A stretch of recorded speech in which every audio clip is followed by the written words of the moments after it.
I don't have any subjects. I've been like cracking down on things this week. I've set up this whole new web page for Easy BPY. I did the new add-on today just on a whim, but I've done like the sci-fi scene I want to talk about and the Black Friday sales and all these other redesigns. So I've been focusing on all of that stuff. Does anyone else have any exciting projects they want to talk about? You changed your startup file too, right? Yep, I did. Yeah, I forgot about that as well. Yeah, startup file and the theme for 2.91. Yeah. See, Archura is a patron. About my experience with the whole Cryptoart thing that's been sort of exploding lately. Oh yeah, yeah. I saw that. Yeah, I didn't realize people pay for that. Like, it's amazing. Mm-hmm. Like, they collect it, and it's not cheap, and it's good it's a really for artists. interesting concept. Yeah. I was looking into super rare a couple of. That's like where I'm on. Yeah. A couple of months ago, probably right around the time that I started jumping on here. I don't know how long I've been on it. I think I've been on it for almost a year, but only the last few months I've really gotten into it. So. How are you liking it? How's because I know that they ask a couple of sort of upfront questions about, just basically tell us about yourself, what kind of art you do, show us a portfolio type thing before you can even and you have to send in like a 1-minute video as well. Yeah. But the thing is, I've been messing with cryptocurrency and Ethereum in general actually quite a lot since the very, very beginning when it first came out. Mm-hmm. So I was just honest with them about it. It's like, look, I've been looking for a cool space for digital art, and I think this might be it. And they accepted me. I think because it was quite early on, they didn't have a lot of artists yet. So maybe I got a little bit lucky there as well. But at the same time, actually, I won't talk about it too much just yet, so we can get into it later. But there's definitely a couple of things I want to talk about. So we'll talk about it later. It's not that I don't want to answer any questions, but it might be more interesting. Sure. No, I'd love to pick your brain about it because, like I said, I've been kind of thinking about it for a while, and I held off on the application because I wanted to do a joint one with my partner. There's so much more people on it now than there was. Before we get too far, should we do a breakdown of what it actually is for the general audience? Yeah, I'm happy to explain the idea behind it. The way that it works. Is anybody here? I mean, you've all heard of Bitcoin, most likely. Mm-hmm. So you know what a blockchain is, basically. Yep. It's an immutable system for transactions. So it's just something that is shared across, hundreds of thousands of computers. And that way the data can't get corrupted and everything is traceable back to the origin. So Ethereum, where they differ from Bitcoin, is you can do other kinds of transactions other than monetary transactions. They are linked to the monetary transactions, and they're called smart contracts. And I'm grossly simplifying. I'm sure any cryptocurrency nerds out there are probably freaking out when I explain it like this. But the idea is that I tokenize a piece of art on the Ethereum blockchain. And because I've tokenized it, it can be recognized as the official sort of piece of art that I've sanctioned. Like, this is original from me that I've posted. And that then gets sold to someone through a smart contract. And the easiest way to describe crypto art is the idea that it's viewable for everybody, but it's only collectible by one person. Or you can have 1,000 or 100 editions of a certain piece of work, and then 100 people can collect it. I like to have it as a single edition. I think that's more interesting, like you would an original art piece if you're talking about traditional art. Yeah. But at the same time, the files are viewable by anybody in the general public. So I like that idea because it allows me to sell a digital file. Mainly for me, it's because I've been talking to galleries for the last year or two, and I've noticed that digital art is not unaccepted, but they're still very wary of it because at the end of the day, to a more traditional gallery, a piece of digital art is just a print in their eyes, and it's not an original piece, which I understand where they're coming from. But I noticed there was quite a bit of pushback because of that sort of idea that still floated around surrounding it. And I think this it really nicely fits with that idea, right? You've got a unique piece of digital art, and as we all know, things on the internet, any image is just, you can copy it infinite amount of times. The moment you put it on the internet, it's out there. And this is a way to kind of have an official version from you that's like, this is the actual sanctioned version, and people can view the file. And I've been creating art at like super high resolution for years, so people get like an 8K version of that render that they can look at, and other people can look at it too. And I've seen other people even say, like, other people could see it and then use that file to make their own prints and that kind of stuff, which isn't really the idea behind it. But to me, that's okay, because I think, even in the short time that I've been focusing on this, probably, like, if we want to talk money-wise, I've probably already made more than I've made on prints in the last 5 years. Now, to be fair, I don't think I've ever advertised prints as heavily. But with prints, it's like, you put them, I think mine are on ArtStation, so they take care of all the printing, but you get like a percentage at the end. And while it's a cool idea, there's a bit of a feeling of a loss of ownership. I've had made prints before for people who requested directly from me, and it's quite a bit more expensive, but I can put my signature on it or whatever, and that's cool too. But I think this strikes like a really cool sort of medium for digital art. It just works. Like, in my mind, it just clicked. It was like, okay, this makes total sense for digital art. Like, this is a way to verify something that's digital from the original artist. And then there's a whole massive community being built around that now. Stuff like CryptoVoxels, which is like a 3D space in your browser where you can buy plots of virtual land with Ethereum. And then some people have art galleries where they show the art. And the cool thing is, if you run a digital art gallery, you now no longer have to own the pieces because it is viewable by everybody. So even though my piece maybe is sold to a private collector, it can still be viewed in an online art gallery because the idea is that it's viewable by everybody. So combine that with the fact that on Super Rare, at least, I don't know what it's like for the other platforms, if the collector that buys my piece ever resells it to somebody else, I get 10% as long as it stays on the Super Rare network. So every time it gets resold, I even get royalties on top of that. That's good. Which is something really cool. So I think for art, like, that's a very interesting way of doing things. And because it's all traceable on the network, you can verify that it's the real piece that I put on there and not somebody else. All right, that's the gist of it. Cool. Yeah. Yeah. My mind is blown. Wow. Yeah, I'd heard a little bit about it beforehand, but I never really dived into it. But I'm taking a look on the website. It's interesting. How big is the community? Like, how? It's like nifty as well. Yeah. How big do you think? I have no idea how many people are on it right now. The reason I like them quite a bit is because they use a lot of decentralized technology behind it. Like the way they store the image files is using IPFS, which is, if you're not very technical, it's basically a decentralized file system, which means it's not all just stored on one server somewhere, and it works together well with the idea of a blockchain and everything. But amount of people, though, I have no idea. You can look at like the list of like top sellers and stuff on there, and you can see a whole number of people. That being said, there's already stuff cropping up that needs to be dealt with, like people using somebody else's piece of art in their art and then tokenizing it themselves. There's questions surrounding that, like, that's not okay, because that's technically it's stealing, especially if that piece, the original piece, has already been tokenized. And that's even leaving the copyright discussion outside of it. And then other stuff is like, because, it's an internet thing, so it's a popularity contest. So people with a large following are going to get more for their art. And it's very similar to a regular gallery or a regular art space as well. So again, depending on your situation, it might not be worth getting into. It might be very worth getting into. My first pieces sold for very little because I was still getting used to it. And I'm learning to appreciate the value of my own art very much as well throughout the process. And at the same time, there's other people, that have a really large following that drop in there and sell their first piece for like 10 grand. People. But if you hear him talk about it, and if you look at, like, he did a really good episode with the MoGraph podcast recently. I think it's just youtube.com/MoGraph. And when you hear him talk about it, it's obvious that he understands it, and they did take time to like invest in knowing what it's about. And I think there's a lot of artists right now that maybe are just jumping on the bandwagon to make a quick buck.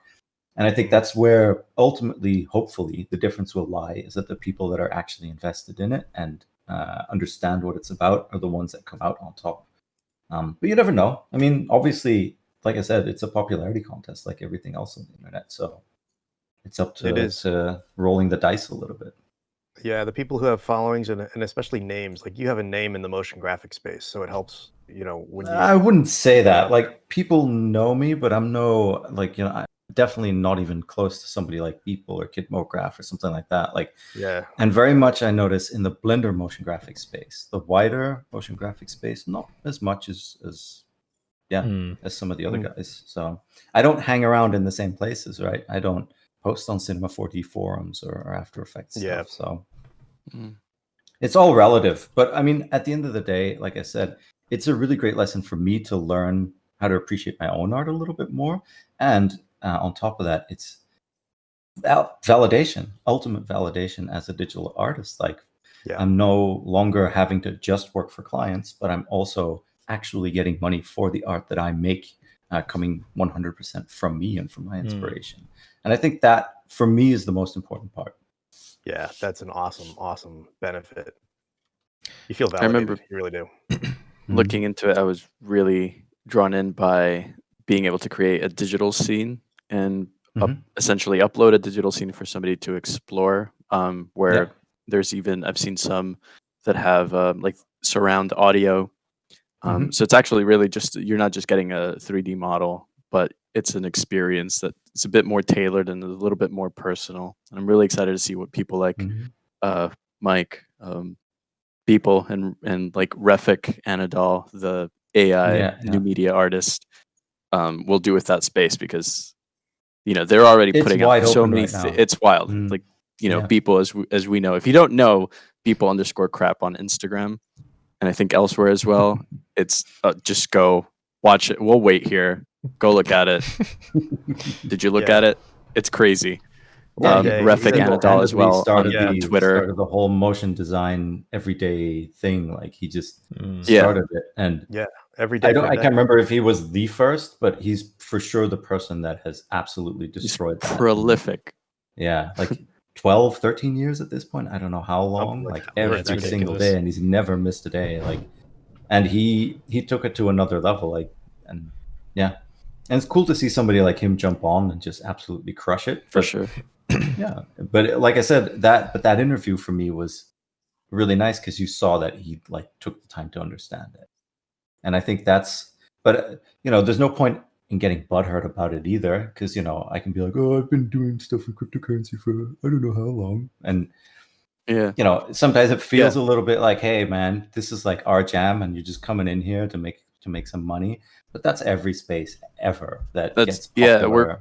We're sort of duplicating spaces now, but just digitally, because it's not it's not dissimilar from somebody who's actually sort of like a physical print artist, right, putting something up. And it's not, I wouldn't fear like so much that it's people gatekeeping these industries or these new worlds so much as like allowing for a different type of curation, right? Because maybe one goes with super rare and the other goes with nifty something. I forget what the nifty art. You've got nifty, you've got rareable, and you've got a whole bunch of them. So. Yeah, it's an exciting time to be alive and to be stuck at home. We'll say that. Well, yeah, I think the pandemic definitely helped with this stuff. I mean, the amount, like, there's even like more traditional galleries jumping on it now that are like showing interest and be like, okay, seeing that we can't open a real space, a physical space, maybe it's time to look into this digital stuff. And yeah, I'm really interested to see what the future brings, because it just goes to show, even add like a VR headset into this, and then it gets completely wild, right? Where you can walk into curated spaces that people have created. And it's an interesting time to be a digital artist, I think. It's cool to see both the democratization of art happening at the same time as the democratization of like places to show art. I think that's a really great connection and a really, really good thing to, good time to be in. Yeah. So. Hi, Charan. Hi. How you doing? How are you all? I'm doing good. Good. How'd it go? It's just it was all good so far. A few more. It's fine. It's going good. All right. Good. I just saw Curtis text like, okay, if you want to turn off a BlenderNest, it's in 7 minutes. It's like, no way, I just missed it. Yeah, we're wondering about whether to move it back an hour again, so it was in line with our 8 o'clock here on UTC or GMT. Yeah, the daylight savings kind of messed up a little bit. I completely forgot about these timings, honestly. Like, it's not about my time, it's like the time, like, I'm not even looking at the time, what's happening right now. It's like just doing, reading, coming back, sleeping, reading, sleeping, reading, and doing Blender sometimes. I'm not even active on Discord much as before. It's all right. Well, you've got to keep your priorities straight, so you'll have more time afterwards. Yeah, probably. We're talking like also, crypto. I was thinking about all this stuff. For a change, I started doing some digital art. Like I started with painting, like never before. I did once. It was a disaster because I have been through this thing. Like I have so many things in my head. Like when I try to model, it's like I have a really beautiful scene which I want to make. Why after I start working on something, I'll forget what it was. So it's like maybe I should like put it on a paper or something. Then I tried doing, and this is how it turned out. Beautiful. Beautiful. I'm glad I'm not, exactly. not alone.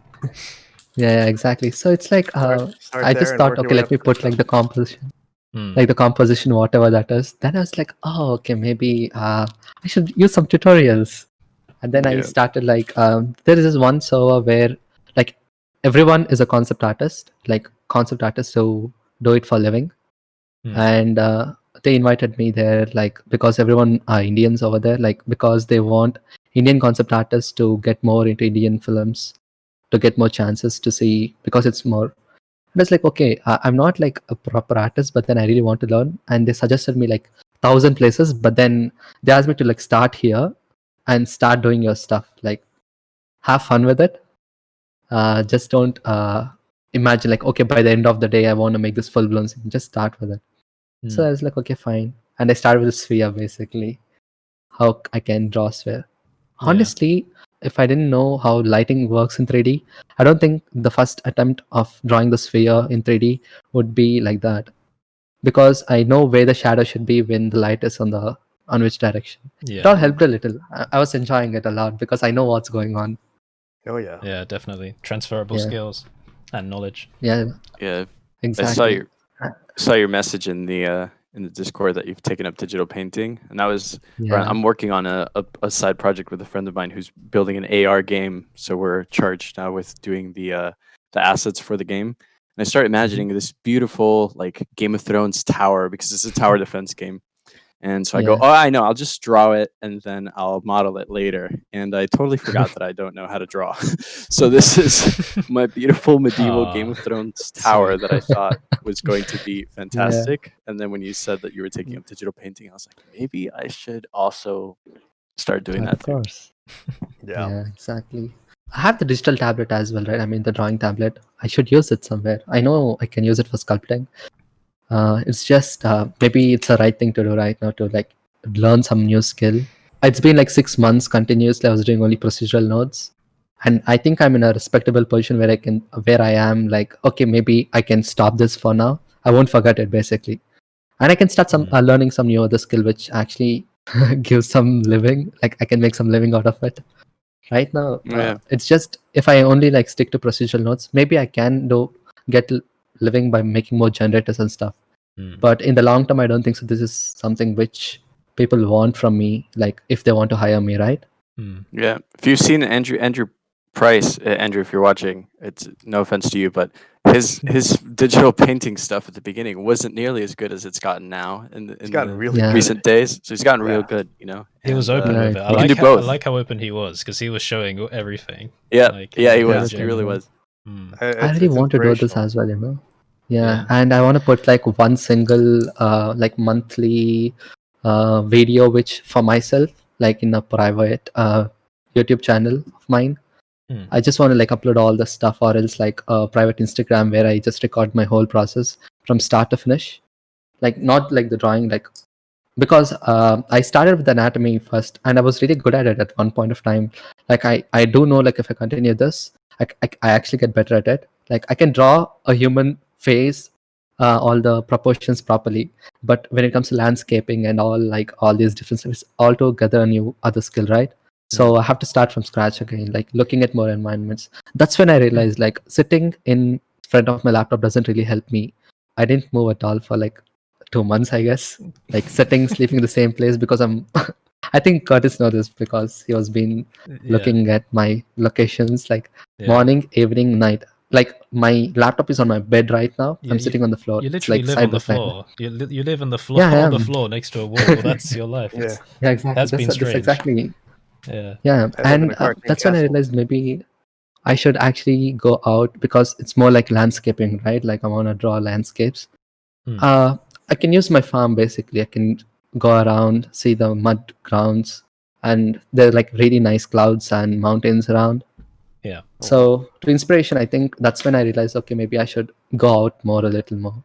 It was quite a different turn. Like honestly, like before I was like, okay, I had like so many plans what I wanted to do so far, and everything changed immediately. Like within 2 days when I stopped procedural notes for a while, because I was getting so many other thoughts, like new thoughts which I can do, and I was completely confused. And I was talking to so many different people, like what they do and how they approach every different skill.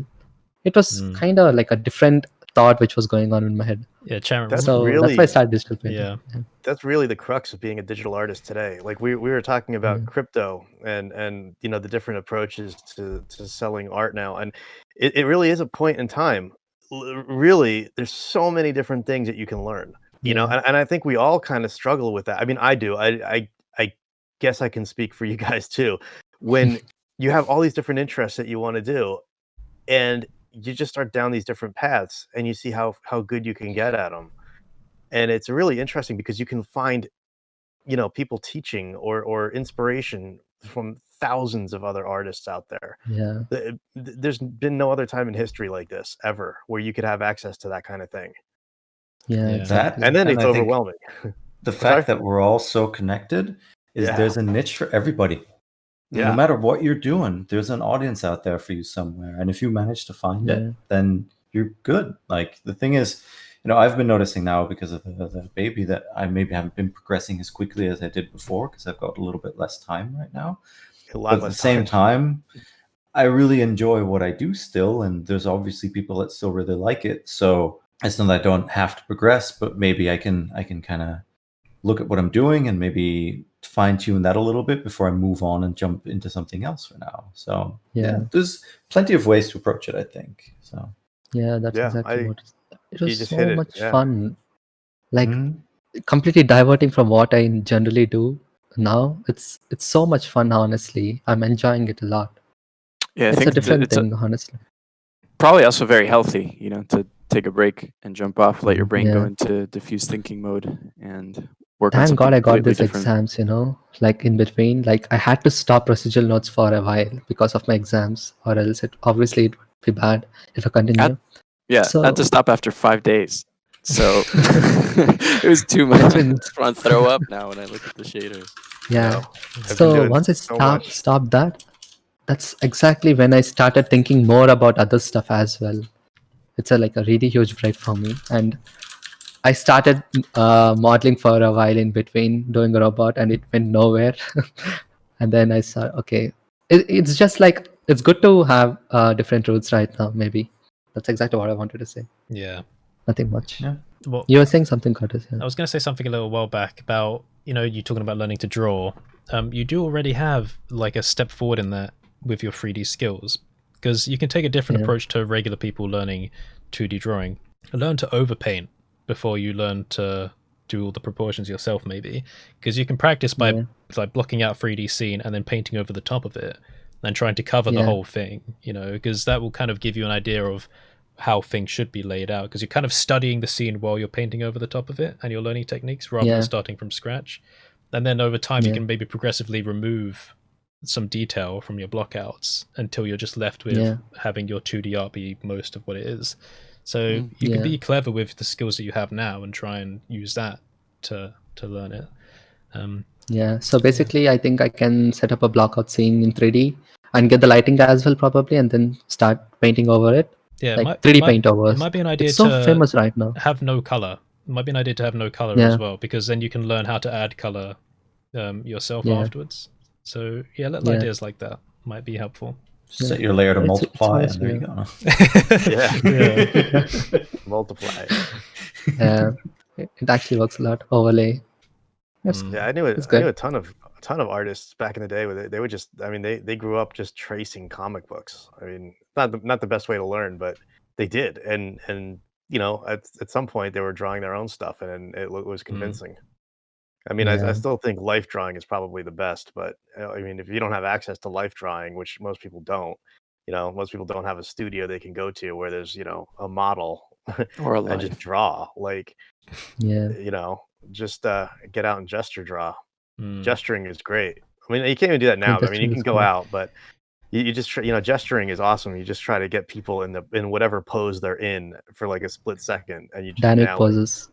Yeah, Yeah. and things like that. But if you're doing landscapes, you know, if you're on a farm right now, man, just go outside and, you know, even just take pictures. Exactly. If you don't want to hang out outside, just take pictures of it. Yeah, you sent me some You know, pictures. compose the You, pictures and you then sent me draw some pictures those. of your Yeah. surroundings, and it looked amazing. It was like some kind of fantasy Yeah. environment. I was like, oh wait, yeah, you're in Yeah, you're it in South was. India. It looks amazing. Yeah. And also like because I have trees, like I see so many assets basically, right? Like leaf and all, leaf assets and branches, trees. That's when I realized like everything is like this star-shaped leaves, whatever, Yeah. mostly. And that's when I realized, look, maybe people should also see some Indian leaves. Like so many trees in my garden as well, and flower petals. That's when maybe I'll do some photogrammetry of all these leaves and make an asset pack. Do Because it. it's free for You me. should. Like all I Do have it. Yeah. And if you Like- have access to stuff that, you know, like people aren't digitizing right now in a part of the world where they're not doing it, do it now. Yeah, Get on Yeah, it. exactly. I mean, people you are know? literally going around the world doing it. Quixel, we got Polygon, even Grassfold with Julius Harling. I mean, that's popular in the Blender community as well because people want those kind of realistic assets, really. Because also the grass. Yeah, and if like, you look at the Blender Market dashboard, like the top searched thing is always tree. Always. Yeah. Like I've never seen it change. Yeah. For years. It's Trees. just I have to learn how to do that, but then there are like so many places where I can go around the world. Like at least in my place locations, there are like 250 types of trees, at least in the 2 kilometers range from here onwards. Like And if you're going surroundings. to get into photogrammetry, tree trunks are perfect because they're matte. They've got a lot of small detail. They'll be really, really great to scan. And to retopologize them is easy enough as well because you just need a cylinder mapped over your thing, and then you can bake out your textures pretty quickly. It's nice. Yeah, it's a great way to get into it. It's what got me into it. Yeah, I did some trees recently, which was cool. Yeah. I modeled them with SpeedTree, and then I used photoscans to create like a really high res bark texture. So SpeedTree is awesome, man. We have that at work. I love it. I don't log on to it as much as I should. We have a shared password. I'm like, you know what? I should just jump on there and do more because it's so much fun. Because it was like horrifically expensive for the longest time, and now they have like a deal where it's I think $200 for 3 months, which is fair. Like if you're going to do a big photogrammetry project, you're going to need to process all your scans and make all your textures first anyway. So you could go out, scan a whole bunch of trees, see which ones panned out, and then start building them in SpeedTree and just get the most out of those 3 months. And it's really easy to learn. Like I've messed with other tree generation stuff in the past, and it just offers so much flexibility. Like, oh, you want a 300-year-old tree that gnarls everywhere? Yeah, go for it. And because I was hitting limits with the growth, which is great, but as soon as you put like a 75-year-old tree in there, the mesh sort of explodes because the calculations start to start getting a little bit crazy. It's not meant to do like super old, giant, massive forests, I think. But it's cool. Like for what it does, it's great add-on. Like not knocking it at all. Don't get me wrong. I've used it in the past a lot, and I'm really happy with it. But I just noticed, like, if I wanted to push it a little further, I needed something like SpeedTree. And yeah, the trees that I made are like, I don't know, millions of polygons because they're all individually modeled needles because they're fir tree. But the result is, it looks a lot better than trying to do it.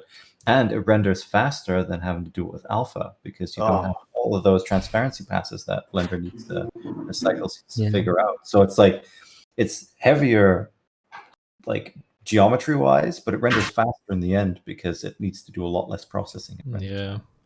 Yeah, I mean, if there was something I would sell, I did a video on like making swamp grass, and I was like, why should just like create like just 10 types of do it. grasses. And you know, I could sell it for a few dollars and probably like pay for whiskey or something. It'd be Yeah. fun.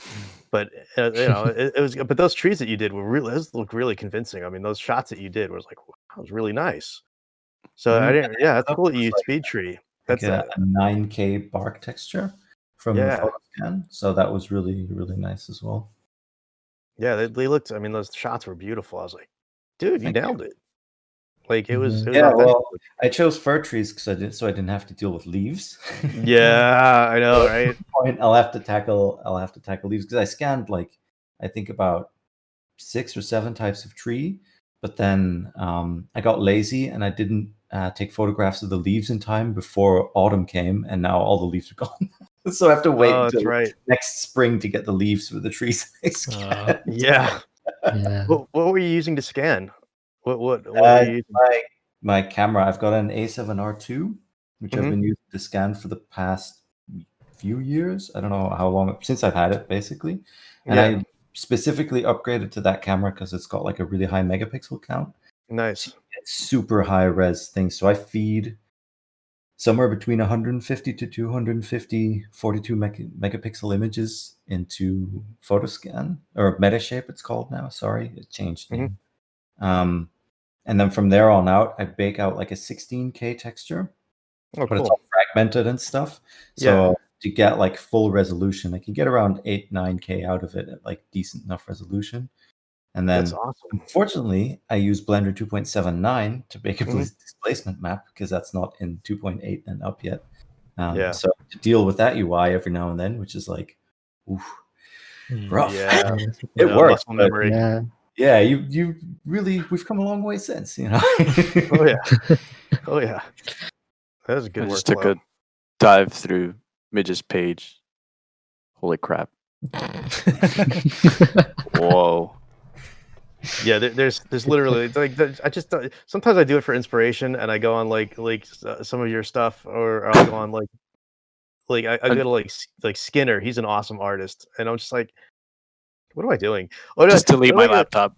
Like a dude, yeah, it's like this guy from I guess he's a technical artist or technology at Pixar. He did a shader, but it was like wait a second. Did you see that? It was it was like a girl blinking her eyes with like a road behind her, a path behind her, and like these like trees, and like the whole thing was in like one shader. It just like nuked everything that I've seen on November, and I've seen amazing stuff on November. I totally not putting anyone down. Amazing stuff, but this guy was just like, what?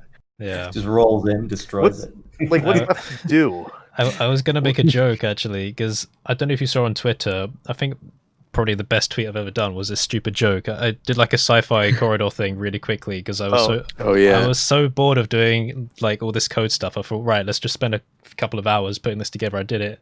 It looked really cool. I put it up and I said, I've just started using Blender. This is my first piece. Please be kind. Because like, you know, when you look on the subreddit, there's everyone that puts all these pretty pictures up and they're like, oh, it's my first render, and I'm like, that's rubbish. So I did that. Yeah, it's not. Some people fell for it, but I was thinking, right, I've got two jokes in my mind. It's this is my first render, or this is all made via vector displacement from like an isosphere or whatever, icosphere. And I went for the first one instead of the second one, but I'm still saving that one up, and I've got a few more days, so I might do it. What's with the chair, Curtis? It was just like a whim. I thought, right, there's got to be something stupid silly in there that sort of, you know, makes people think. And like Gleb has his rubber ducky, you know, he puts it everywhere. And I thought, right, I want something mundane and weird. And there was someone in my server that they're called Wi-Fi Hermit, and they do amazing artwork because they always do mundane stuff. Like one of their favorite pieces of artwork, my favorite piece, was they had the side of a road with like a piece of like the ribbon candy just like gathering dirt, just like somewhere off center. I was like, I love it. It's fantastic because it's just stupid and mundane, and like no one would think of that. So I thought, right, garden chair, plastic garden chair, put it right there. Perfect. I'm going to do that all the time now because it made me think, right, what artwork do I like? Well, I like Simon Starlinhag and weird things. Well, what pieces of his art do I like? The mundane ones, where it's got like, you got some robotics, but like the rest of it's just like a basic house and something really boring like next to it. And I'm like, well, that's it. It's the mundane things that really like bring it to reality. And there's an artist I like that messaged me. He said, actually, that garden chair makes it more realistic in a way, even if it is weird. Because like suddenly you think, oh, I've seen every type of generic sci-fi corridor that there's possibly been, and every type of like grungy scene. But that chair, that made it different. So yeah, I'll do more of it. Because it probably like it would be like you know you're gonna take the generic mundane stuff into the high tech areas. Like I've seen this. You know, I've seen like some like really high tech places and like electronics clean room type stuff, and you're like, what's that doing in here? It's just like the most mundane thing. It's like it just catches you like out of nowhere. You're like, who brought that in? What's that here? Why? It's more realistic, like like a McDonald's wrapper or something. Exactly. Like crash to a nature render. That's like exactly that. And I asked people on my Discord server, what do you think about garden chairs, like the plastic ones? Do you think they're sci-fi? I was like, well, no, of course not. But I thought, wait, hold on a minute. They're lightweight. They've got like low mass. They're easy to manufacture. Why wouldn't garden chairs exist in a sci-fi future? Like, it's just one simple material. Of course they would. Like, I don't know. I think it is kind of sci-fi. They're floating chairs, probably. Yeah, floating chairs. I said that if you threw it at something in like zero gravity, like, it's not going to break anything. Like if you threw like a wobble for ages. Yeah. If anything, it will break. But if you threw like a chair like this at something like you're going to damage it. So I think they're the perfect solution. So I think garden chairs are going to be around for ages. I think they will. Yeah, but it's those little things that like that add production value. Like in Aliens, when they first get to the colony, right? And they're outside and they're running in and they're bypassing the thing. You just notice like off the side there's a sign that says bar. Yeah a bar. And you're like, well, why wouldn't they have a bar? Yeah, exactly. But it catches you off guard and you're like, because you're like all this like high tech, like eerie looking, like spooky, freaky kind of like approach to this colony that they lost contact with. And they get on the ground and it's raining and the Marines are running and you just see off the top bar. Yeah. And then it gets you thinking like people live here. Like they need a place to go drink after work, right? They're living on this desolate rock, right? Like bar. Or another eerie thing is like when the Marines are doing the initial sweep of the colony residence area, and you just see that half-eaten donut. Do you guys remember that? Yep. I love that film.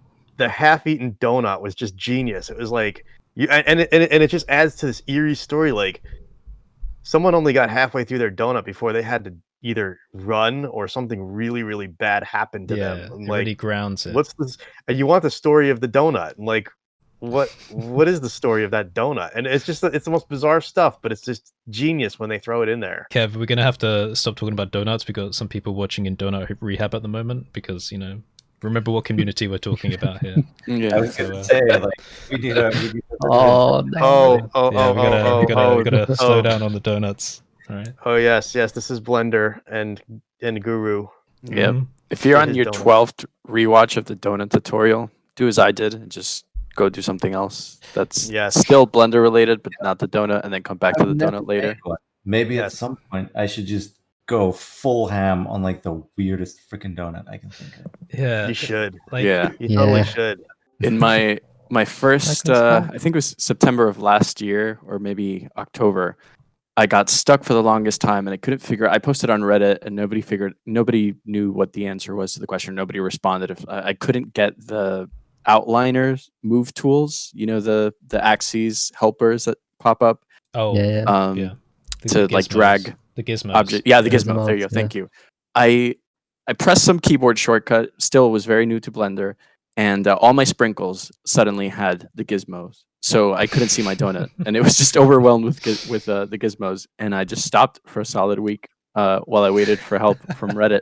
And then I finally figured it out because I watched somebody do it in a shortcut video, unrelated, and I was able to move on. But it was so discouraging to just have my donut suddenly populated by all these gizmos. Let's see if I can find a photo. I'm running through Houdini like hardcore right now, like pushing it beyond what I do at work, and I'm like, man, it's just so difficult. I don't know why I'm doing this, but it's gonna be worth it at some point. But I'm just like, I hit these things like once in a while where I'm like, I can't move past this without reaching out for help. Yeah. I'm shifting to different software right now, like just to test out like what I can do with it. I'm not mentioning it. So it's so hard because I'm so used to the shortcuts, and it's really like I'm using G to just move. It doesn't work over there. Mm-hmm. Like God. Yeah, I've been doing that quite a bit in Premiere. Yeah, Just like G all the or shortcuts something. are like muscle memories for me. I'm not even looking at the keyboard now when I use the shortcuts, right? But Yeah, it's so hard like to learn a new software now. and when you what have and you. if you ever jump into a studio later on and you're working on like 3 different softwares just to get a job done, man, I said softwares. I don't even know if that's a word, but you're like your muscle memory is just shot. Shortcuts in all of them. Yeah. I had that going from 3ds Max to After Effects and then back to some other application, and you're like using middle mouse button, and sometimes it works and sometimes it doesn't work, and you're like, you gotta you have to consciously remember which software you're in. And come back and be like, all right, now it's time. I'm gonna do this. Yeah, because I'll do like alt tab, and I just completely forget what software I'm in, because I'll have like Maya open and I'll have like Houdini open, and then sometimes I'll have Blender there or After Effects, and you're just like you can't keep track. It's so hard. Yeah. We used to even bounce off of the PCs, walk across the room, because we had a Mac that had Shake on it. I don't know if did you ever use Shake? It was a great program, and then like Apple bought it and killed it, but it was so awesome, and we were doing all our compositing in Shake, so I'd have to like upload all the stuff to the server that we were doing on the PCs, for the render farm, go over to the Mac, and then it was a completely different, not even just a different software, it was a different environment. I mean, it was a different computer. Your shortcut key is in a different place on the keyboard, and you're just like, what? Yeah, exactly. It's like option. Oh wait, control, alt, no, option. There's an option key. I have to use that. It's like, oh man. But wait, the mouse doesn't have a 3. It's not a 3-button mouse. What am I? Who didn't put a 3-button mouse on this thing? It was just, oh man. I've been thinking a lot about like using the keyboard for like almost everything, like trying to replace the mouse or how much you can do with hotkeys, because a couple of days ago I must have pulled a tendon somewhere like around my index finger, and my upper arm was feeling strange and stuff. I was like, well, I can't use this arm now to work, so I need to keep this rested. Can I do any work with the left hand? Like, how much can I do? I was thinking, well, maybe I can edit, but like you need to kind of move over here to like click on things and come back, and it's really annoying, like trying to figure it out. But in the end I came to the conclusion that I just can't do it without 2 hands. Like, there needs to be a way. And I saw a video earlier where someone was giving tips on like how to play games with only 1 hand. That is really kind of stressful or depressing almost, because they always need to come over to the keyboard, and I'm like, no, there must be a better way. There's like a gap in the market somewhere for like with Microsoft created like a game controller that was completely adaptable with different buttons and stuff that you can completely configure depending on what you need. Depending on if you have a disability or something similar. So there is something there, but I'm sure, obviously, we're looking at it from the outside and we have no idea how much there really is. But at least once you get down that rabbit hole, you might find some really interesting products. There was a company called Special Effect as well that I have given some money to. They design controller systems for playing video games for people that have trouble playing games, which is really nice. So they tend to do it. I mean, they have like pre-made designs, but they do it on like a case-by-case basis as well, where they design things for people to like play who, all kinds of disabilities, which is really nice. Even playing with like your face and chin, but even just for like workflow, I think there needs to be some improvement. I was thinking that as well, like with Blender, like the amount you can change with Python or even just control with Python is really nice. I was thinking, if only I could do this in Premiere, just code my way through automating everything. You can. There's add-ons or like plugins for it. It has an SDK and that kind of thing. Yeah, I've never used it, but I know it is possible. There's also the secondary thing, which is like, there's a secondary thing as well, which is like, okay, well, do I want to invest time in that? Because first of all, I already want to move away from Adobe. I'm kind of logged into a little bit with Audition because I've tried to Resolve, and to be honest, I don't really like it that much, but I could probably get used to it. But you will love it. Yeah, Premiere I've got Premiere I've got the layout completely optimized. Like, I don't need to change anything. Sometimes like I'll leave like little templates and stuff in there, and I'll realize that, oh wait, what's this I've got here in my folder? Oh, that's something I added from like a year ago. But because it's so like my projects are so streamlined now, I'm only making minor changes each time, just like kicking out content as I go, and it's a really optimized workflow for me. So like having to transfer over to something else is going to be a bit tricky. But have you looked at Olive? It's a video editor that's in development, and it takes a lot of cues from Premiere and has a lot of the same shortcuts, but it's completely open source. I have heard of it. Is that the browser based? No, it's a regular application. It's still very much in development, but like it's gaining a lot of traction, and I've used it a little bit. And so far, what I've seen, I'm utterly impressed. Because I'm on Linux, so my software selection is definitely a bit different than what you have on Windows. So I had to make the jump from Premiere anyway. Video editing is one of those things that, like, there's a couple of applications that are decent. I mean, Blender's video editor is a good example. Like, it's okay at what it does, but it's not an advanced video editor. It's just solid, basic video editing. Yeah. And if you know your way around formats, you can actually get it to be somewhat performant even.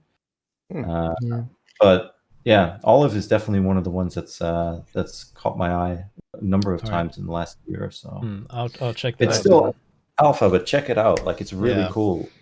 So that's like that's one of the two things. So I'll check that out and see if that's good. But then I use Adobe Audition because I think it's one of the best. I love their effects. They've got like 3 different types of denoising as well, which are great. And also for fixing audio, I haven't seen any other software do this, so correct me if there is one, but where you can have a look at like the kind of spectrogram thing of the waveform. Yeah. Where if you want to like fix the like the clicks and stuff, on most programs you select like a band across one dimension, right? So you kind of drag across, you select an area, and then you can fix it there.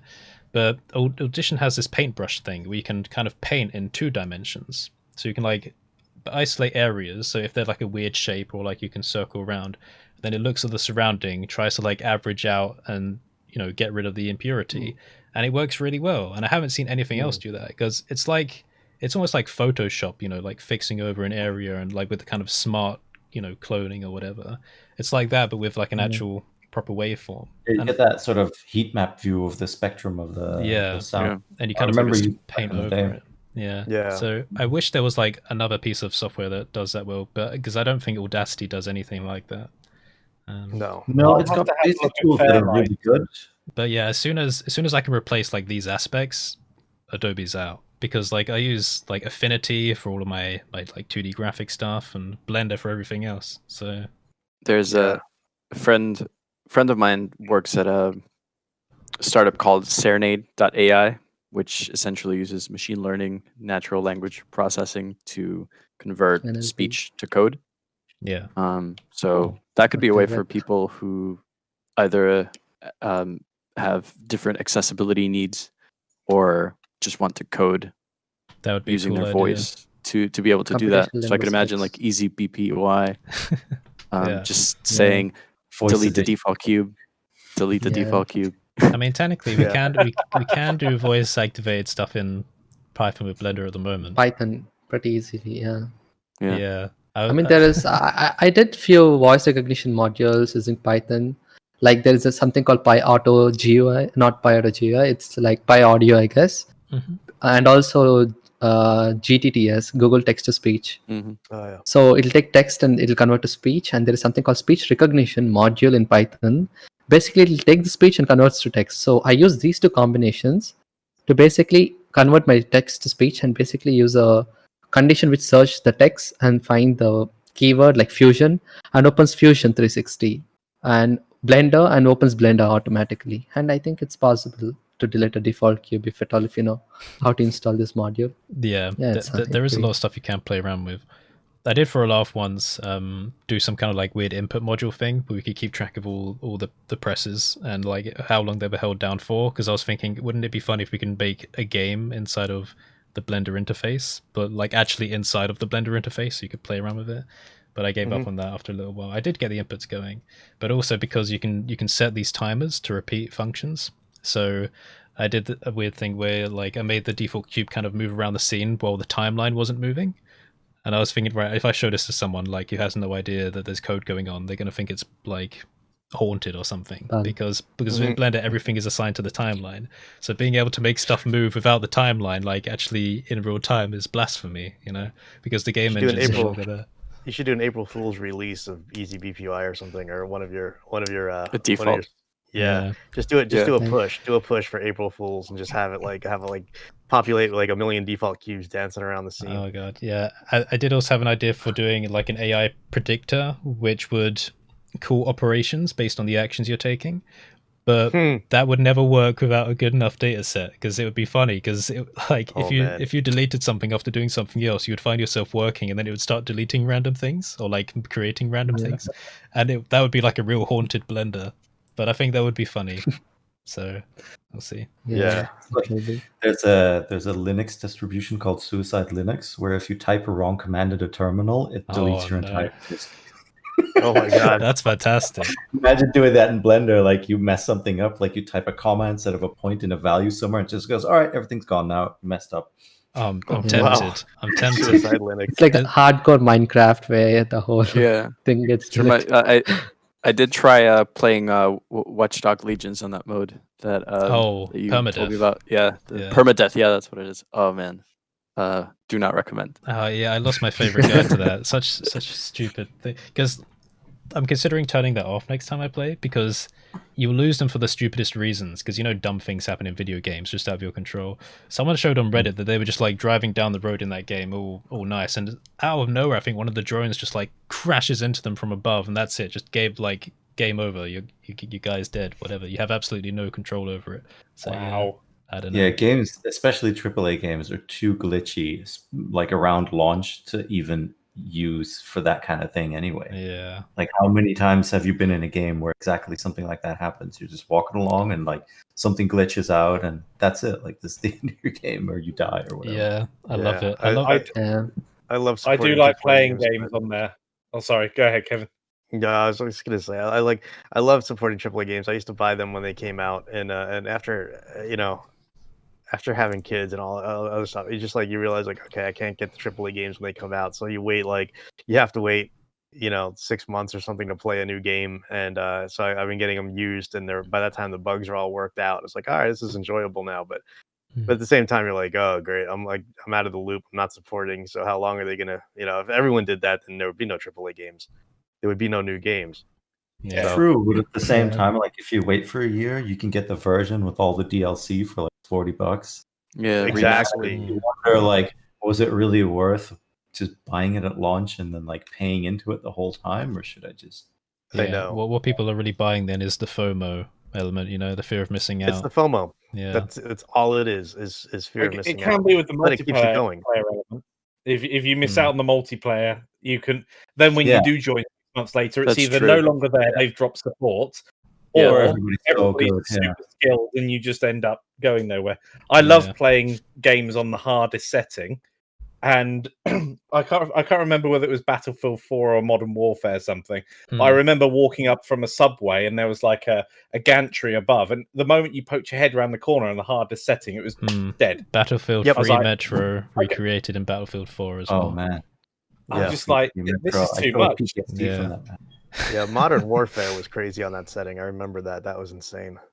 It's like, how's the AI got me? Again. Yeah. Every time. That Metro map is amazing, because that's been recreated so many times. Yeah. It was just, and especially the cool thing about Battlefield, I think it started with Battlefield 3, but it might be before. You had an audio setting called War Tapes. And it would simulate like over the top reverb and echo and everything. And if you had that on in the enclosed space of the subway, it was just noise upon noise upon noise. So you're absolutely getting bombarded with all kinds of crazy like sounds and ricochets and like machine gun fire. And after an hour, you just kind of need to take a break because your brain would just be fried. I think that was free. I can't remember playing much of 2. I played a sandbox mod for 2, but I think that was in free, the War Tapes thing. Yeah, there's really cool like information about how the guys, I think when they made Battlefield 3, how they recorded all that audio for the guns. Like they were recording it at super high bit rates, like floating point audio, like they were going completely nuts recording them. I remember seeing that, like it was documentary or something. I don't know if it was by DICE themselves or by somebody else, but like I remember seeing that and being like, damn, people talk about movies all the time, but like when it comes to video games, the level of mastery and expertise is just equally as high, if not higher in some places at this point. So, have you all seen the Jolly these little clips about the Jolly software engine or the Jolly AI being used in Cyberpunk, so that when the characters are speaking in a different language, so you toggle your game from English to French, the lip sync will actually match up. Yeah. Oh wow. Yeah, That's insane. Right? That's so It's nice. insane. I'm so excited for it. I just wonder where that ceiling is. We haven't hit it yet, but there's going to be a ceiling for production costs on video games where it's like it's gonna cost so much. They're gonna have to charge so much for video games. Like, where's that? What was it? Like the new Halo was costing $500 million, and it was like the most expensive game ever made. Wow. $500 million is like, that's a budget right there. You know, like That's even like half for an Avatar. Yeah. They blew the whole budget on the teaser cinematic. I don't know if anyone saw that, but it was like this super like 4K thing, like showing all these beautiful scenes. And then when they showed the first bit of gameplay, everyone was like, "That looks kind of crap-ish." We don't know. Like, it wasn't much. It was kind of stylized and great cinematic. Yeah, a little bit cartoony. There was a meme where one of the like enemy characters' like face got really close to the screen for a minute, and you know when you look at game assets up close, it was like really weird, and people were making fun of it. We're like, okay, well, this is a very different feeling to the teaser that came out beforehand. Yeah, I don't know if the flow of money from the budgets is completely optimized in the right places of these projects. I was trying to pull up this link. I'll paste in the chat of a Magic the Gathering cinematic for the release of a new card pack that is just absurd. And I think it was actually ILM worked on it, but I could be wrong. Yeah. It could be a different team. But it's so epic that you just kind of want them to make a movie about it already. Yeah. Well, Magic the Gathering is all about the kind of the artistry, I suppose. Really, they invest so much into it, and the amount of the volume of artwork produced for Magic the Gathering is, I think, unparalleled. Maybe just in terms of like the number of actual 2D art images. Yeah, it's phenomenal. Did you guys I imagine there's going to be a like swarm of cyberpunk related art in mid-December. It's going to be crazy. People have had to wait for so long. Yep. It's hard, that one, because I've talked to some friends about it as well. Like, you hear news coming out of the studio of people, you know, getting crunched really hard and like not being let off. And it's tough because on the one hand, I really want to play the game because like if there's anything that's up my alley, then it's a sci-fi RPG in like that genre. At the same time, it's like, do I want to, you know, I'm buying into something that maybe I don't fully support. It's rough. I think there's a lot of like, and you see this more and more about all kinds of products, like whether it's software, games, or even other stuff. It's really hard to be a conscious consumer about when it comes to that stuff, like with all the information that's out there. Yeah. I don't know. Is that something you guys ever consider with like movies, games, and that kind of thing? Oh yeah. There's you know, you hear stories about, you know, there's stories about just working conditions at some of the studios. During, especially when the pressure is on and the crunch, and you know you hear even like people who just don't get paid at all after working, you know, tons and tons of overtime. And it's some of these stories, you know, I don't mention names or go into it, but I mean the information's all out there if you want to search for it. But there was in 2003 or something, there was this website that popped up out of nowhere called VFXHell.com. I don't know if any of you remember that, but that actually rings a bell. Yeah, it was. Is that still around? It's not. It wasn't, because a bunch of people filed cease and desist letters to the. I can imagine, yeah. to the source. It was just, you open that up and it was like, it was insane. The stories on there were insane. I don't know how many were you know, fictional versus real, but oh man, that was really, really telling, and it went down really fast too. I wish I'd saved it, because some of the stuff that people wrote was so funny, but some of the working conditions on some of these projects are insane. Well, other places are really awesome to work at, so it's ebb and flow, it's give and take. But yeah, you hear some, especially video games. There was like, if you like, I think what was it, EA Spouse? Look up that story. EA that was from Spouse. Like something like 10 years ago or something. It was like it was just while we're talking about EA and bad things, Anthem. Does anyone know Anthem? You know, the game that came out kind of recently, last year. Massive budget game, hyped to hell. BioWare's big comeback, flop. the worst flop in modern gaming history. Like lost like 99% of its player base like after the first week or something. They were literally down to the wire like months before release, preparing the content, and the stories that came out afterwards from the studios were just terrible. Yeah, I saw some of them. I read some of those. The amount of times it changed direction within the project, changed hands, and it's they had this massive like trailer showing what you can do in the game like years back. They had no game at that point. Like it was all fake. Like it was just one big mess. And then hi Tom. That was I just wanted to hop in. Hey, welcome back. Thank you. I've taken my leave for a while, but so what's up? What game? Oh, Anthem. We were talking about failures. Recent I don't know anything about that. Modern sweatshops. Yeah, well, welcome Modern to sweatshops. welcome is basically to the what we're talking about. Welcome to the coal confession mines. booth. This is the digital confession booth. If you have anything to say to the community, like a sin. Yeah, something. Why no more November videos? That's a good one. I got so bored of like doing vector displacement over and over again and explaining it. Yeah. Too much work. Funny because I saw you post video after video. I was like, wow, how many vector displacement videos can one man make? And then suddenly it stopped. And I figured like I think somebody hit the limit there. Understandable. No one blames you. Yeah, no one blames you. I think prehistoric was the last one before I'm like, no more, please. I'm glad I stopped. Yeah, all of a sudden I just start seeing like the thumbnails of like holding up a finger with viruses, and I'm like, oh, he got bored. Yeah. Plus, seeing like Gabe's stuff is so discouraging. Oh yeah, well, and encouraging, but also discouraging. Yeah. It's like there's no limit to that. You know, it's all done to death now. Like you think, okay, I can make this better.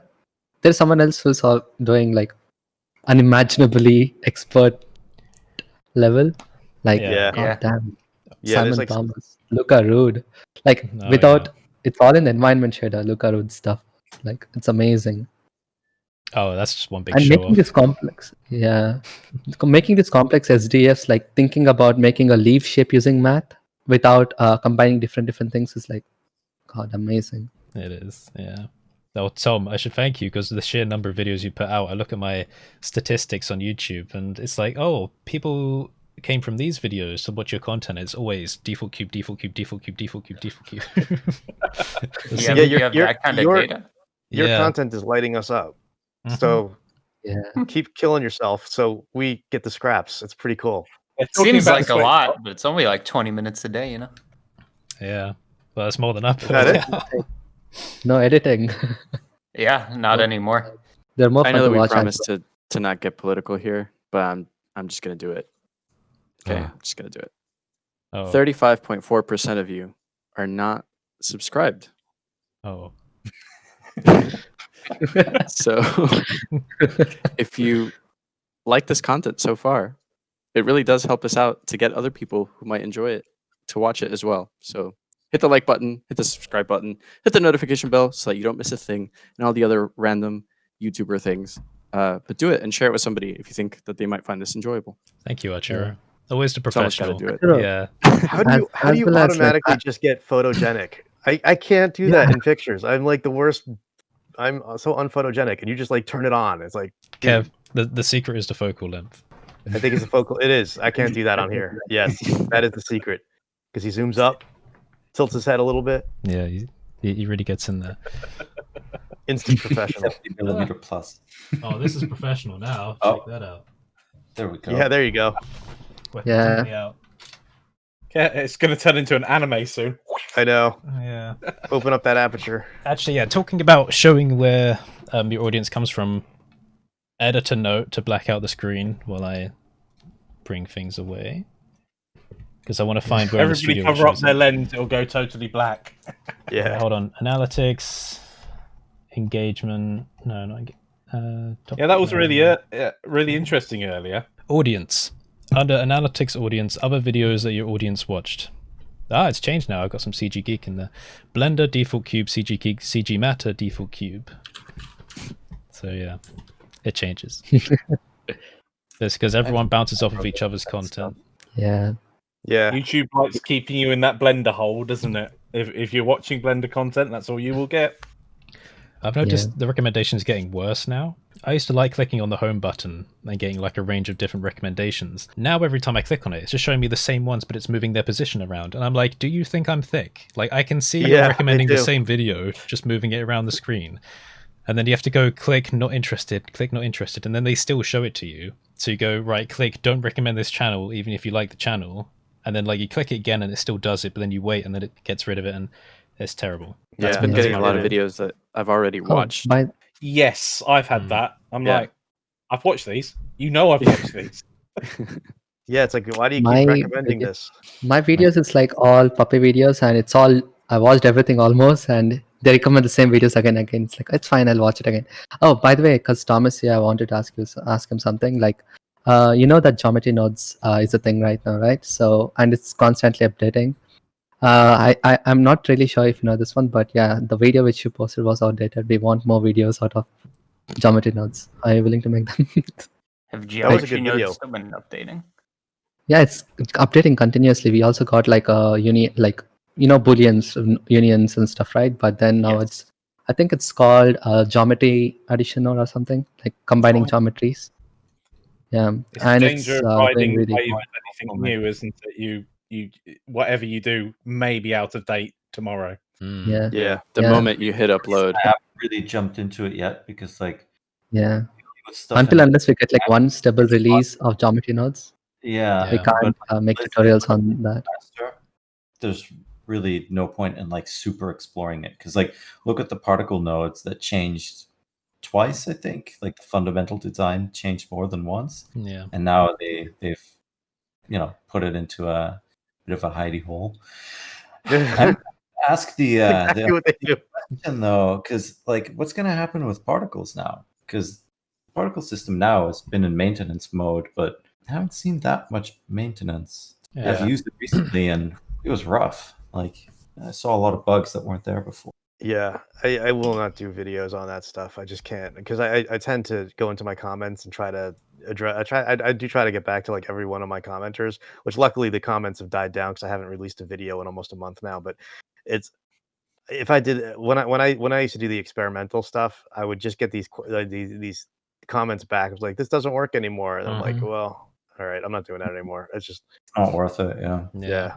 You can't support ever-changing content. That's not what you're here for. Look at this. I know. You try to be like nice about it, but at some point it's just like I gotta just you can't address every comment, and you can't, especially if you didn't do something a video. It's like on something that keeps changing.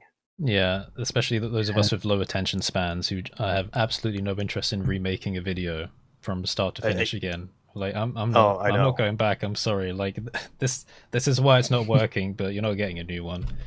Like the times move on. Or the audience with the low attention span. Like tutorials seem to be getting shorter and shorter and shorter and shorter. And it's funny because like I now get emails from people saying, hey, this thing that you showed in your stream at like X amount of minutes, how do you do it? I'm like, I literally explain how I do it the second after that part of the video. Like, did you just turn it off? And we're like, I want to do it, but I'm not watching the video. It's like, okay. I don't really know how to respond to that. Like, yeah, it's like I'm friendly. I'm like, look, if you watch the video, I explain how I do it. But like on the one hand, I can't really type out an entire email explaining it step by step because frankly, some people want to be spoon-fed like that. I'm sure like people have made more tutorials on the same concept.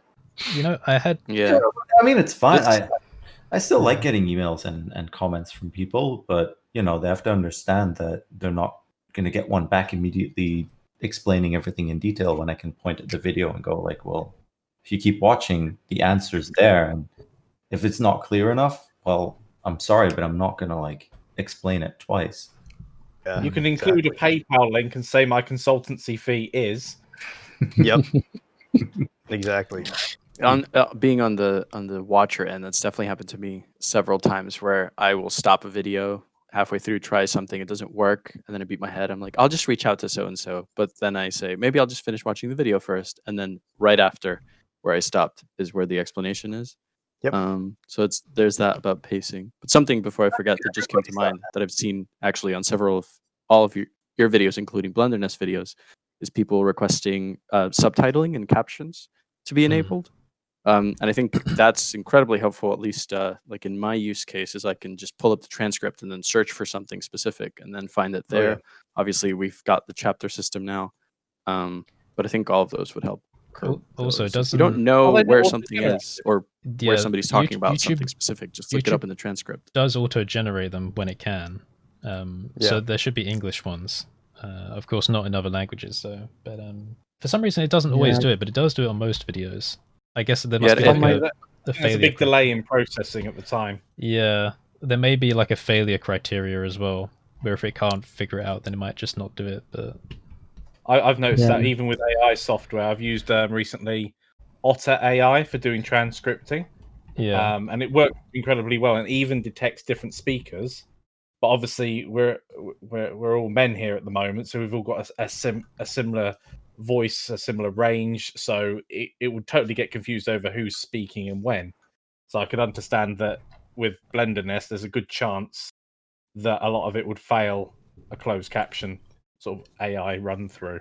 I mean, like people start asking subtitles for my first video exclusively because I don't know, maybe the voice, because of a microphone, it's not catching up the voice properly. Yeah. So people start asking closed captions, and the auto generator is completely wrong. So I think I should actually type the whole script again. Oh yeah. Watching the video. Sometimes I don't know. I can tell you from personal experience that will take you a long time. Yeah, it's going to take a long time. Because the first one is completely scripted, I can just try to like take the script and rechange the whole words, whatever I made. I remember Midge was saying before. They're just like, you guys don't get it.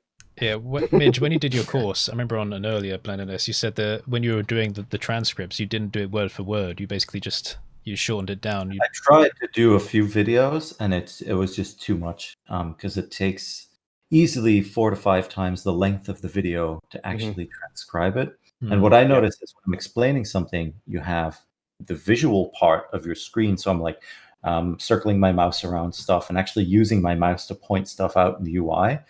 And my sentences aren't correct as you would write them down, but it makes sense in the context of what you're seeing on screen. So you have to choose either you close caption it, but then you get these really weird chopped up sentences that make zero sense if you would just read them on a blank piece of paper. So you have to kind of fix them and kind of condense down what you're trying to explain to something human readable, because the idea is that you're doing closed captions for people that maybe can't hear at all. Because if you just do transcriptions, then if you have nonsensical text, you're still leaving them out in the end. So it's like, it's a hard choice to make. And I mean, that we haven't even talked about, accents and other things that might be getting in the way of that. And it's weird, right? Because you take it for granted that you can just follow along. And I really wish I could have the time to do the whole course. And I don't know if it's going to happen. I wanted to at the start, but I've tried to get at it a few times now. And yeah, like I should have just had that in my head from the start. So if I do anything large, bigger in the future, I hope to like at least remember that and start from there. But it's tough because I looked at some online stuff. You have 1 or 2 websites that you can submit videos to that do like an AI thing. But with all the technical jargon in there, it's hopeless. There's too many weird words that you're using because it's a Blender word, And then if you have closed captioning services, they ask for a lot of money. But I sent one of them a sample video, and they're like, "Oh, this seems really technical.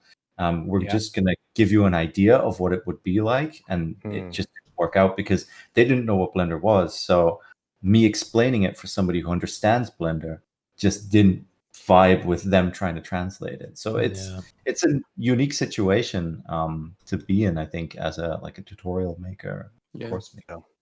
I know that Amazon Web Services transcribe tool allows you to include a dictionary of sort of technical jargon that can be used in the video, and that it's relatively cheap. But going back to being a conscious consumer, I don't know. Amazon is a tough one to give money. Yeah. They're getting so tough now. They're being conscious consumer with them is so tough. So it's getting. Oh man! I read an article the other day that they had hired 427,000 employees in the last year. Wow. Yeah, they now employ like 1.2 million people. That's like a small country. That is insane. Yeah, I was reading an article that Bezos could give $150,000 bonus to every employee and still have more money than he did, or still have the same amount of money he did at the start of the pandemic. It's mind blowing. What? But it's the same with Apple, right? Like everybody was all abuzz them becoming the first $1 trillion company, and in less than a year, they're worth $2 trillion. It's like, how is that? It's money just, makes money. The barrier is broken. It just goes rampant somehow. And Elon Musk has also just passed Bill Gates' worth, but then again, Bill Gates has been, siphoning it off into the Bill and Melinda Gates Foundation anyway. So yeah, he's been actually trying to do something positive. With all that cash. That does make me wonder, though, just like hypothetically, how much money would Bill Gates have by now if he hoarded all of it? Still more than me. Because Microsoft,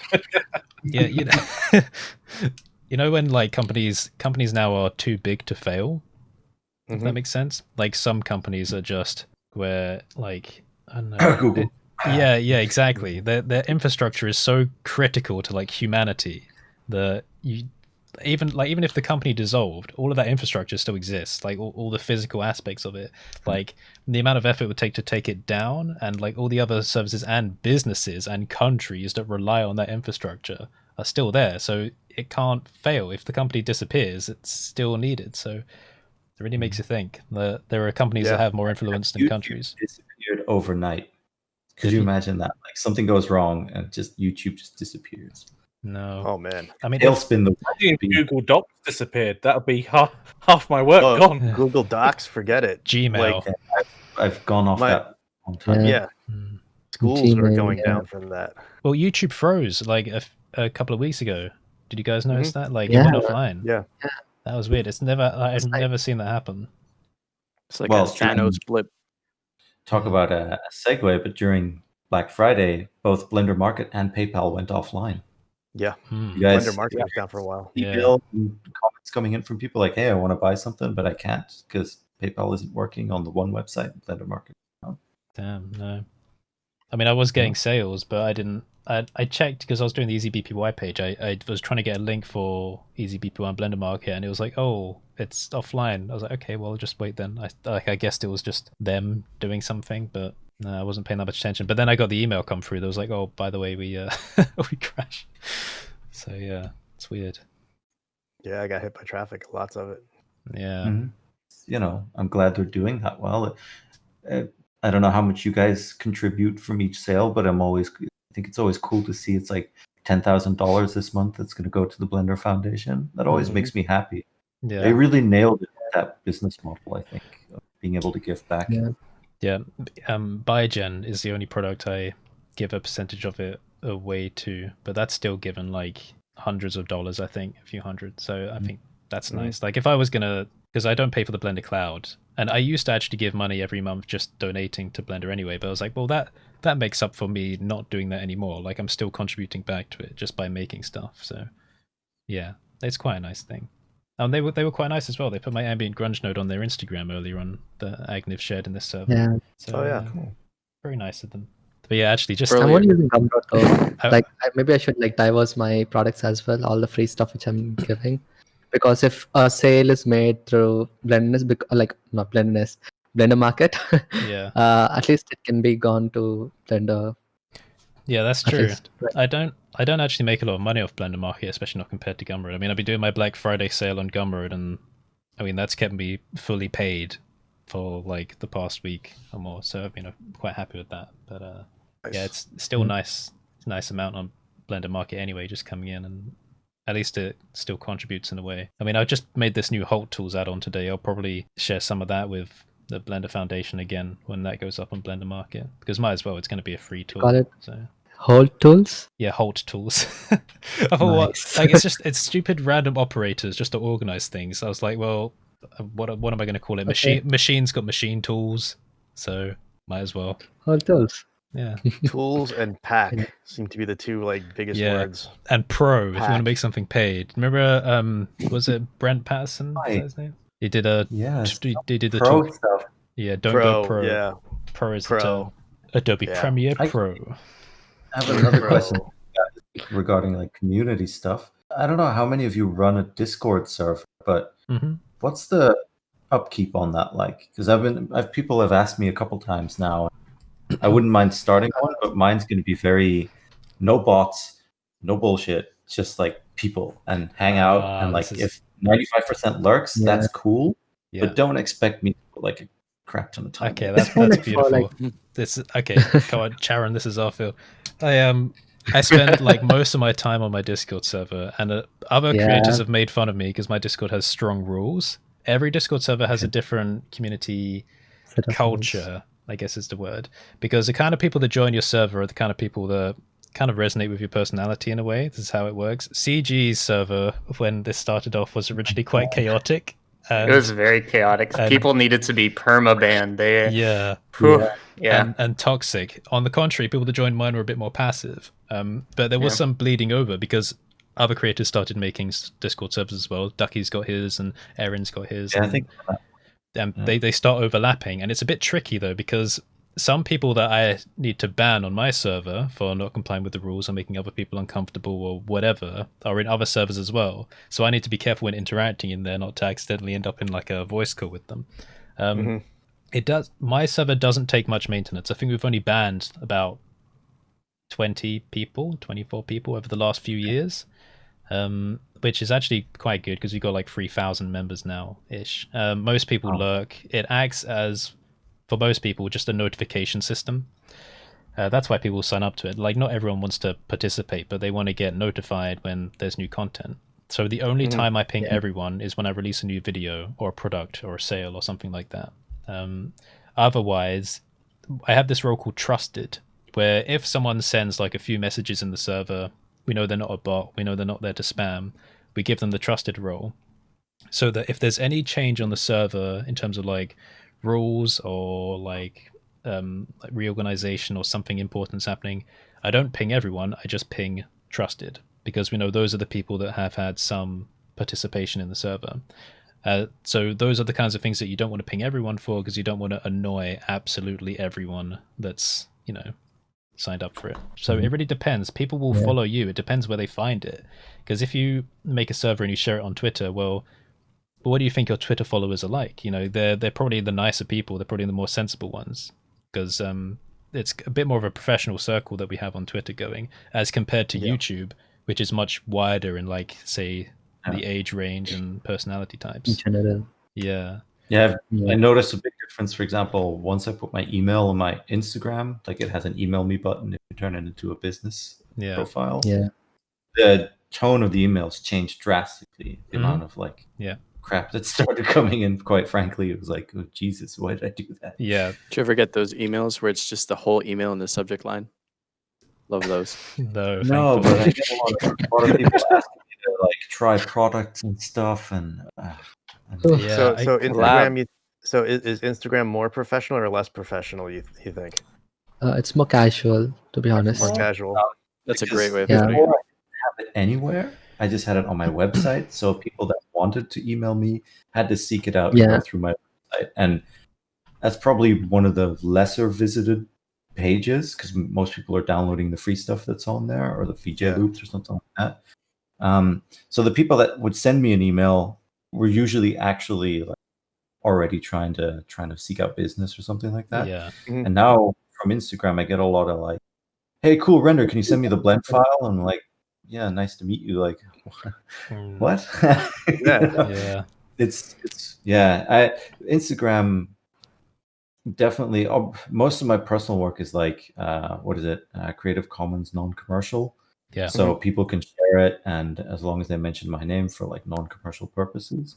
Sure. But Instagram has cultivated an odd, I wouldn't say piracy culture, but it definitely very loose with the rules of artistic integrity. Let's put it that way. Wow. You notice a lot, and that's bleeding over into YouTube as well. Like sometimes, when you listen to something like a music mix or something on YouTube, it's funny that like you see your work suddenly popping up, and you're like, okay, cool. I guess they're not monetizing the channel, so I guess that's okay then. But then I ad block, so I wouldn't really know, So it's like, where's the line for monetization? Because I don't mind people using it for a YouTube thumbnail or something.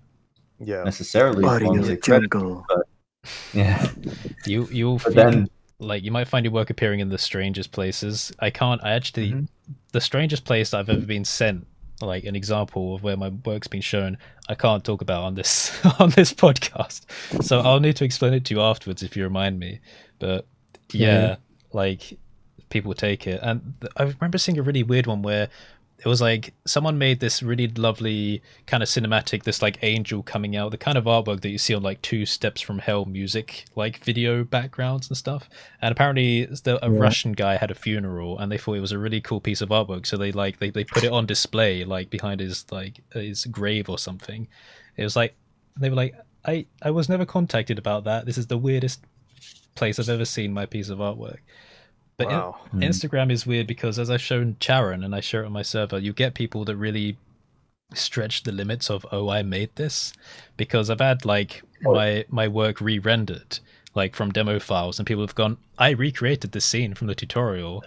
It's heavily inspired by Curtis, and I'm like, first of all, the tutorial didn't show you how to make that scene. You downloaded the file, clicked render, like. But they've written it in a way where they want to look like cool. Like, I made this inspired by him. I'm like, you didn't make it, I made it. Like, can you just be honest about it? Yeah. Those people get found out though. They really do. Yeah. Time I mean, it's more like you can see Ducky 3D's stuff and CG Matter stuff all over the internet right now. Yeah. Like they'll put those things in the show reels. Like, it's fine. But maybe it's like the same. Back in the day with like Video Copilot, like I used to work in the studio, and the amount of show reels we got that were just like Video Copilot tutorials where they didn't even bother to change the color was just amazing, I learned a lot through them. I'm not knocking them at all. They still are, but at the same time, it's like, dude, if you're gonna send a studio a show reel, at least change the color, then. Because we know those tutorials, like we use them as well. Yeah, exactly. Like people think that we're not learning. We're not watching Video Copilot. I'm like, I have Action Essentials on my desk at work. Like it's right there. I know their stuff, right? It's just so funny. We get those reels of like, it's just a reel of tutorials that people rendered. I'm like, this doesn't show me that you can do anything except follow a tutorial. I've lost count of how many times I've seen a recreation of Ducky's Sci-Fi Corridor tutorial on someone's ArtStation page. Yes. Like or his 80s the 80s the synthwave type one. With the sun. But my God, it's that corridor, like above all the other ones. That's the one I've seen more than anything. Yeah. In Gabe's, Gabe's RTX 3090, right? Someone literally downloaded it from his blend swap, and they posted of a render of it in Ducky's server in a section, and he was and someone said, "Yeah, it's cool." It's like, "Oh, thank you." It's like, "What? No, no, you don't. Everyone knows that you didn't make this. You didn't make this." That's like I showed you. Someone re-uploaded my intro to coding video, and then someone gave feedback on the comments of the video, like, "Oh, speaking a bit too quickly, maybe slow down." And then they responded saying, "Oh, thank you, I'll keep that in mind." I was like, "Why are you accepting feedback from my video? You're not gonna do anything." Like, it's the weirdest thing ever. I don't understand. It's like, it's not like they can get away with pretending it's theirs. They're not going to upload any more of that content unless they keep uploading more of my videos. They might upload the next one at 0.75x. Yeah, that'd be an idea. That's an idea for CG Matter. What happened? Yeah. Do you remember that dude who fucking like remade the video I did, but just like replaced the footage with the face track? He emailed me. Oh, and he emailed me months later, and he said, I was in a rush. I was just about to leave the thing. I just had to upload it. It didn't make any sense, but I didn't reply. He can keep it up. It's fine. But it's a piece of history. Yeah. I loved it. I loved watching it because it was so funny. Which one is that? Look up what's his? I'll find it.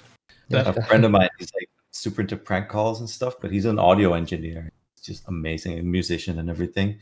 And he did like a couple of tutorials as well, where we would pull somebody else's like music tutorial, but then he would replace all the music that would play during the tutorial with like really nonsensical, weird stuff that still kind of made sense if you looked at like the MIDI notes and everything, but it just sounded horrible. Like he would re-upload it to his own channel. People would be like, "What? I don't get this tutorial. Why would anybody want to make this music?" That's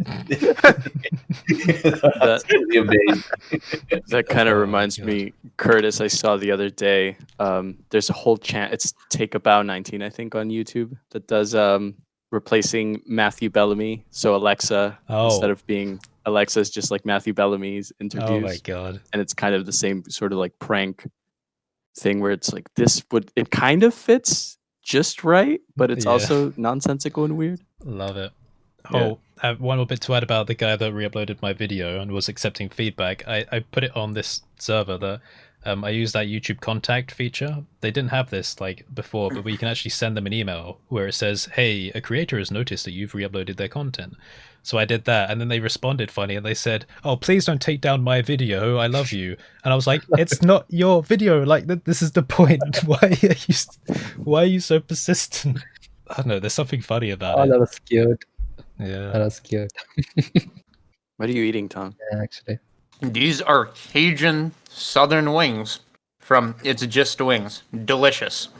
There's only one left. When are you making a They're food boneless. review channel? Boneless? Boneless. Awesome.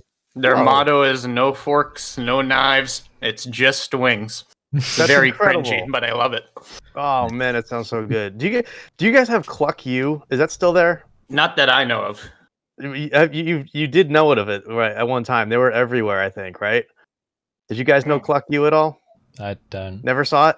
Man, Cluck they You used to too. have this you used to sign a waiver to get they used to have nuclear, thermonuclear, global thermonuclear, and then 911. And you actually had to sign a waiver to get 911, the hot wings. And like, man, in college I walked back and like we had a house, and like my entire like fraternity was sitting around there like eating these wings, and they had welts all over their faces. And I'm like, dude, have any one of you been to the bathroom? Like, have you looked in the mirror?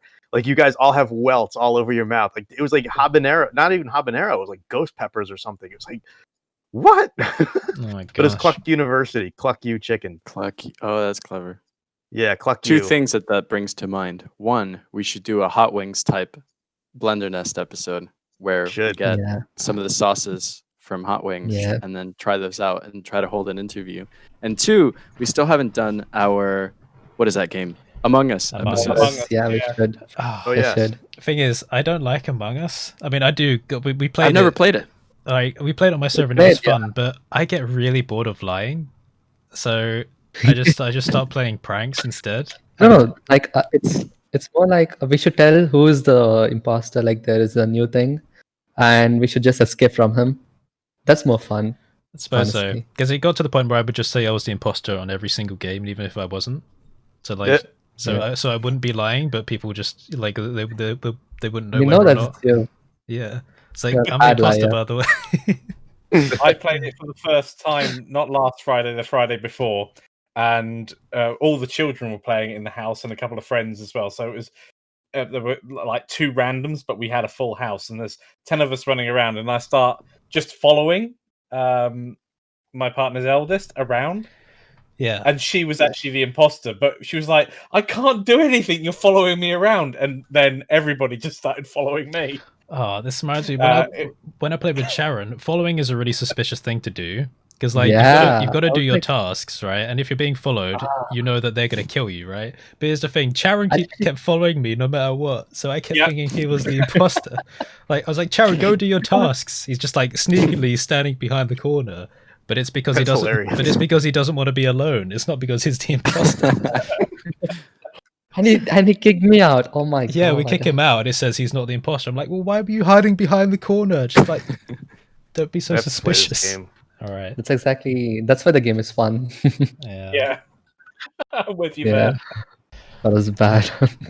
Anyway, Charan, you've got something to look forward to next week. We're finally getting our puppy. Penny. Oh yeah. Yes. I'm Saturday. really excited too. I don't know, because he's sending all these pictures and the curiosity in me is like developing so much.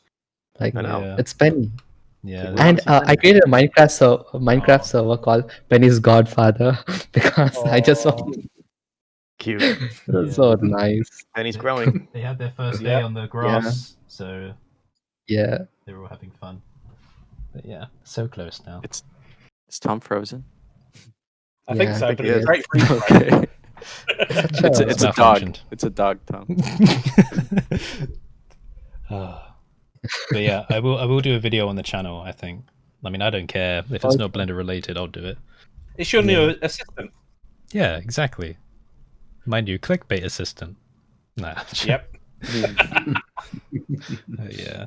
Oh, by the way, I wanted to ask Arturo, like, I want you in a green screen, like saying, subscribe, so that I can put it in my videos. Yeah. Done. Subscribe, like, share, subscribe.